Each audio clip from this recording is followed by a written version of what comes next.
конкрет по момент еднаш дискутувам таволина. Вице-премиерот Бујар Османи очекува на почетокот законот за јазици да се применува со потешкотии, но уверен е дека со текот на времето тоа ќе се регулира. Денеска ги потпишали првите двојазични документи, а во сабота ќе се подготви акциски план со конкретни рокови.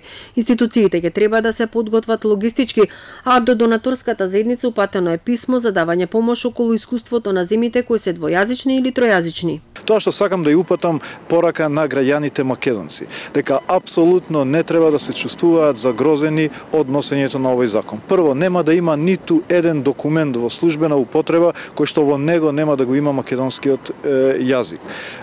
Второ, ова ќе овозможи граѓаните да комуницираат со својата држава на свој јазик, да може да се разбираат со државата. Двоглавиот орел не е провокација, туку символ дека некој албанец уверува Османи и вели дека ќе продолжи тоа да го прави и натаму. Ќе продолжиме да го правиме, бидејќи тоа е знак на моето знаме, и ако тоа знаме е службено во употреба во Република Македонија и двоглавиот орел е во службена употреба во Република Македонија и моето право да се само идентификувам. ВМРО ДПМН не е против употребата на албанскиот јазик, туку против начинот и процедурата во која се носи законот. Има голема разлика во однос на тоа да сте против нечи јазик и да сте против криминална, неуставна и незаконска процедура.